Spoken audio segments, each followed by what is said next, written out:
A deep-sea diver's supernatural encounter. They tell you the pressure is the most dangerous thing down in the deep. They're wrong. They say equipment failure is the biggest threat. They're wrong about that too.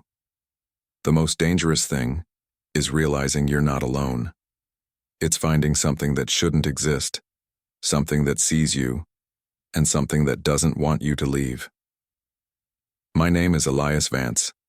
For 20 years, I was a professional deep-sea diver and submersible pilot. I've seen things on the abyssal plains that would make biologists weep. I've brushed against creatures that glow with their own galaxies and navigated canyons that have never seen the sun. I've felt that profound, crushing loneliness of the deep, and I always found a strange comfort in it. It was my cathedral, a place of silent, magnificent solitude. You have to understand, I was a rational man, a man of science, of engineering, of pressures and tolerances. I believed in what I could measure, what I could see on sonar, what my cameras recorded. Ghosts and phantoms, those were stories for sailors on foggy nights, not for a guy sealed inside a 12-ton titanium sphere. The dive into the Hesperian Depression was supposed to be the peak of my career. This wasn't a separate trench, not like the Mariana. This was a newly charted feature, a sudden, impossibly steep drop within the Kuril-Kamchatka trench system, a pit that went deeper than any recorded sounding in that region. It was a void within a void, a total unknown. The mission was simple. Get down there, survey, collect samples, and plant a flag for the Institute. It turned into a descent into a nightmare I am still trying to claw my way out of. I went down into that trench a scientist. I came back, something else. My submersible was the Odyssey, not some repurposed tourist boat. She was a state-of-the-art exploration vehicle, an engineering marvel built for one thing, to go where nothing else could. My home for the next 12 hours was the pilot sphere, a perfect globe of 90-meter thick titanium alloy. It was a one-atmosphere environment. What that means is the air pressure inside my little bubble was the same as it is on the surface. I was breathing normal recycled air, not some exotic pressurized mix. That's a crucial detail. It means no risk of nitrogen narcosis, the rapture of the deep, which can cause hallucinations. In the Odyssey, what you saw was real. There was no chemical excuse for delusion. Miles above me, our support vessel, the Pathfinder, floated on a calm Pacific. "How's it looking down there, Elias?" The voice on the comms was Dr. Eris Thorne, our lead oceanographer, and my lifeline to the world. "Beginning descent," I announced, all business. "All systems green. Sphere integrity is nominal."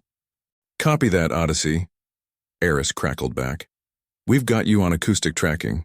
You are go for the deep. Enjoy the ride, Elias. Send a postcard from the bottom." The first part of the descent is always a journey through worlds. The first few hundred meters, the sunlit zone, are just dazzling. Light pierces the blue, lighting up schools of flashing silver fish. It's alive. But that beauty doesn't last. By 1,000 meters, you're in the Twilight zone. The blue has faded to a deep, bruised purple. The only light now is bioluminescence. Ghostly creatures drifting past the viewports like pulsing jellyfish with tentacles of spectral lace. Below 2,000 meters, it's absolute blackness, the midnight zone. There's no up or down, just the silent, steady pull of gravity. My entire world was the gentle hum of the Odyssey's systems and the cones of light from my LEDs, cutting through a constant blizzard of marine snow, that gentle rain of organic junk from the world above. It's a lonely place, the kind of place that makes you think. You feel the weight of all that water, the mind-bending scale of it all. The pressure isn't just physical, it's psychological. The pressure gauge was my constant companion, its numbers climbing and climbing. 4,000 meters. 6,000. The pressure outside was now a force that could twist steel girders like licorice. The hull of the Odyssey would groan and creak, tiny pings and pops that sounded like gunshots in the quiet. They call it acoustic settling, the sound of the sub's frame compressing under miles of ocean. You get used to it, but you never fully relax. It's a constant reminder of the violent, instant death waiting if the engineering gives out. "Passing 8,000 meters, I reported. Hull pressure at 12,000 psi. All systems still green. The trench floor is another 3,000 meters down. Copy, Elias. Eris's voice was a little fainter now. You're making good time. The new sonar is picking up some unusual topography. Looks like a series of spires, jagged, unnatural. Unnatural how? I asked. A pause. The formation is too regular, almost geometric. Could be a unique volcanic event. We'll need visual confirmation. I tweaked my trajectory, my hands moving over the controls with practiced ease. The Odyssey was an extension of my body, its 10 thrusters allowing for a delicate ballet in the crushing dark. At 9,000 meters, I slowed the descent. I was entering the Hadal zone, the realm of the trenches. The water outside was just above freezing. The pressure was almost beyond comprehension, over 15,000 pounds per square inch. It's a number so big it just becomes abstract. The best way I can describe it is to imagine the entire weight of a freight train balanced on your thumbnail. Now imagine that on every single inch of the sub. That's where I was. Reducing speed. Final approach to the depression floor, I said into the mic. Cameras are showing nothing but particulates. No sign of those spires yet. Should be coming up on your port side, Eris said. Our scans show them rising about 100 meters from the trench wall. It's odd. There's a strange sonar shadow around them. Almost a dead zone. That's when the first thing happened. A flicker. The cabin lights blinked once, twice, then held steady. The hum of the environmental controls faltered for a second, then kicked back in. On my console, a yellow warning icon flashed for a microsecond, a power fluctuation. Eris, did you see that? I asked, a hint of concern in my voice. I just had a power flicker. Negative, Elias. All our telemetry from you looks perfectly stable. No power dips on our end. Must be a loose connection in a display. I frowned. A loose connection? On the Odyssey? Not likely. Every wire, every single component was triple redundant and stress-tested to hell and back. Redundancy is the religion of deep-sea exploration. The idea of a loose connection was more unsettling than a major failure, because it just doesn't happen. I ran a quick diagnostic. Everything green, no faults. Must have been my imagination, I lied, mostly to myself. But then I felt it. A cold spot. In the perfectly climate-controlled sphere, the air right in front of my face went frigid. It was like someone had opened a freezer door. I could see my own breath misting. It lasted maybe 5 seconds, then vanished. I checked the environmental controls. Rock solid 22 degrees Celsius, no fluctuations. A chill, totally unrelated to the temperature, went down my spine. The isolation I'd always found so comforting suddenly felt different. It wasn't solitude anymore. It felt like I was being watched. Approaching target depth, I announced, my voice a little tighter. 11,000 meters. Sonar has the floor about 300 meters below. Still no visual on those spires. They should be there, Elias, Eris insisted. Our long-range sonar is painting a clear picture of them.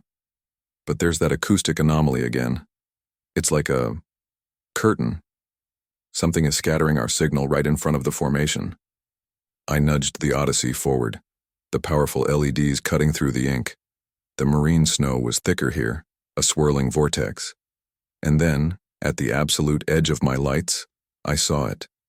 It was one of the spires. But spire wasn't the right word. It was a pillar of black rock, basalt maybe, but it was impossibly smooth, almost polished. It didn't look like a volcanic vent. It looked carved. It shot upwards into the darkness, way beyond my lights. I panned the camera and saw another, and then another. They were arranged in a perfect circle, like monoliths from some sunken Cyclopean temple. Eris, I breathed. I have visual. You're not going to believe this. They aren't spires. They're pillars, perfectly smooth and arranged in a deliberate pattern. The comms went quiet for a moment. I could just picture them in the control room. Eris and the geology team huddled around their screens, totally baffled. Can you get us a sample? Eris finally asked, his voice strained. Preparing the manipulator arm, I replied, my fingers flying over the controls. The Odyssey had 2 robotic arms. I extended the port side arm, its multi-jointed limb unfolding like an insect's leg. As it reached for the nearest pillar, a high-pitched whine started coming from my console. A new warning icon flashed, this one a stark, angry red. Sonar anomaly. Catastrophic signal distortion. Eris, I'm getting a massive sonar feedback loop, I said, my heart starting to pound. The whole system is screaming. We're seeing it too, he replied, his calm finally cracking. It's a ghost signal, a wave of energy with no source. It's impossible. The arm was inches from the pillar. The whining intensified, and just as the metal claw was about to touch the rock, it happened. The figure appeared. It didn't just pop into view, it was more like the darkness coagulated. Between 2 of the pillars, the swirling marine snow and the oppressive black seemed to pull together and take a form. It was humanoid. Tall and bulky, like a statue carved from shadow. The silhouette was unmistakable, though. It had the shape of a man in an old, antiquated diving suit. Not a modern atmospheric suit, but something much, much older. The kind with a bulky helmet, heavy breastplate, and weighted boots. A ghost of diving history.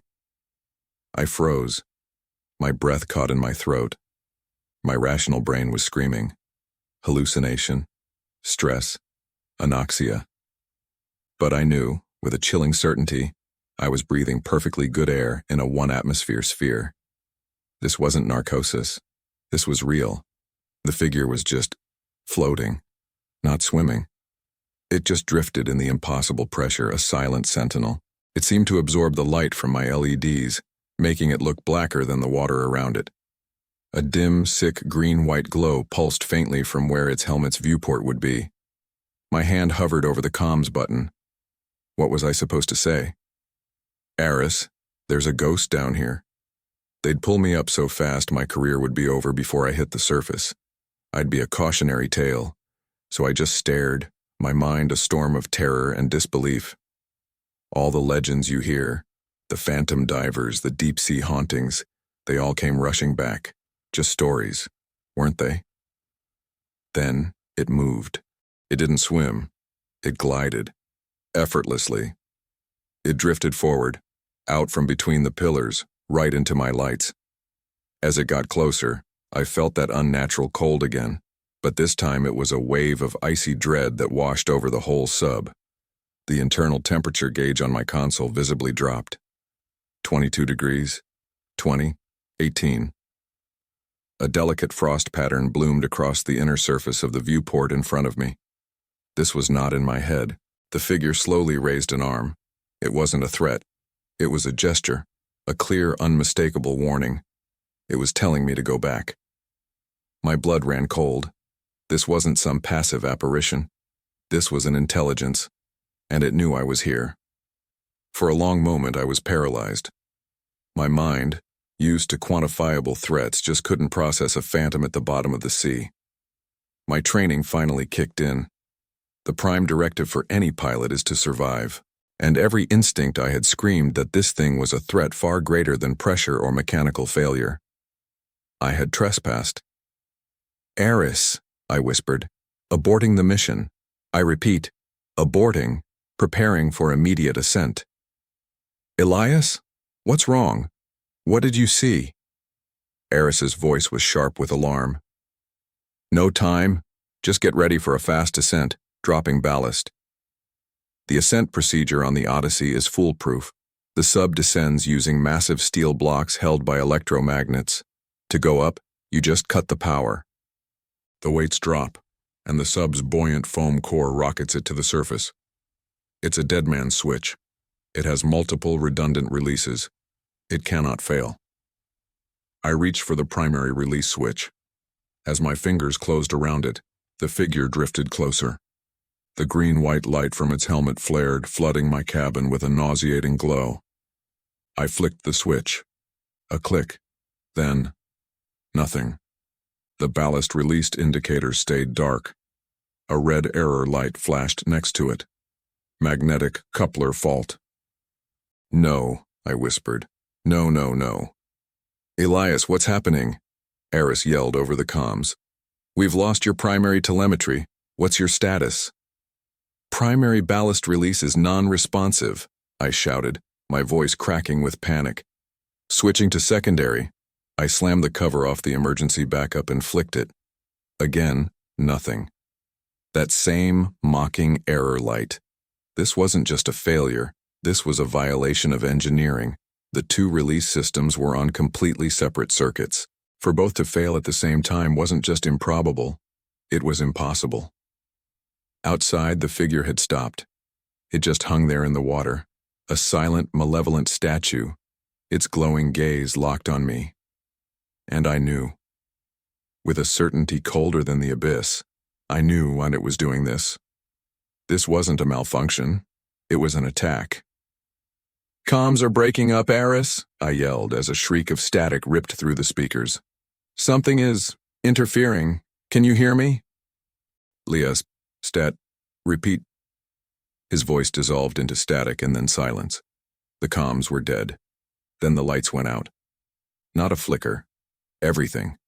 Cabin lights, consoles, external LEDs, gone in an instant. I was plunged into a blackness so complete it felt physical, a suffocating blanket. The only light was the horrifying green-white glow from the thing outside my viewport. The hum of life support died. The only sounds left were my own ragged breathing and the frantic pounding of my heart. I was trapped. 11,000 meters down. A coffin of titanium and ice in a dead submersible, with a ghost staring in the window. Panic took over. I fumbled in the dark for the manual ballast release, a purely mechanical lever that physically severs the connection.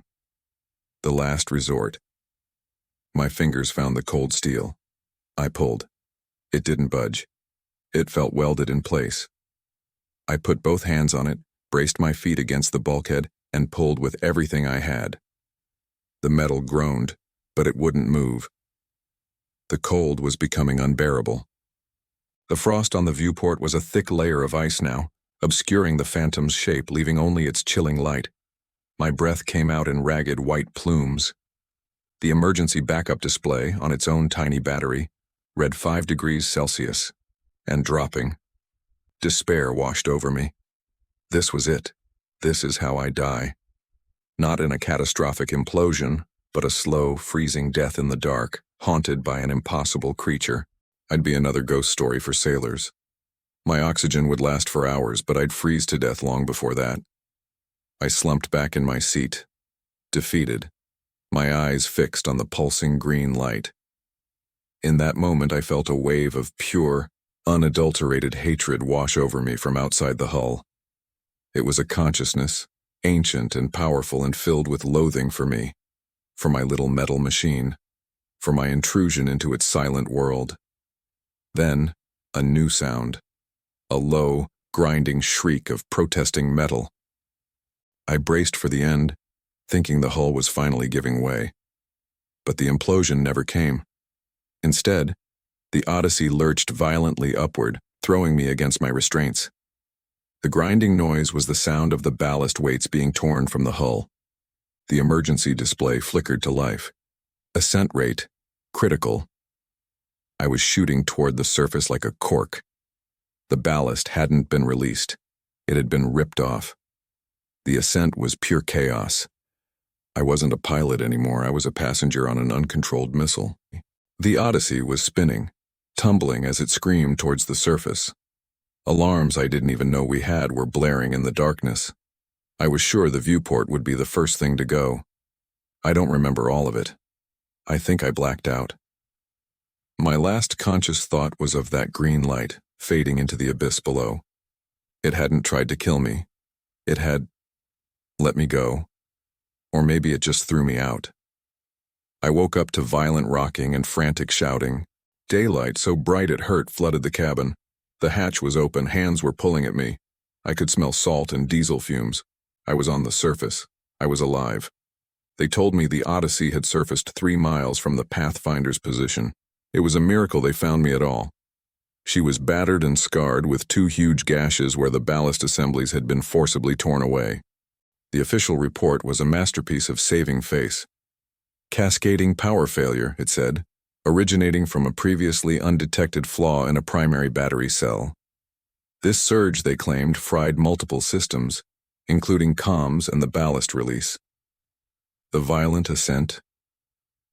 Catastrophic failure of the electromagnet housing under extreme pressure, leading to an explosive release of the ballast weights. My experience? The figure? The cold?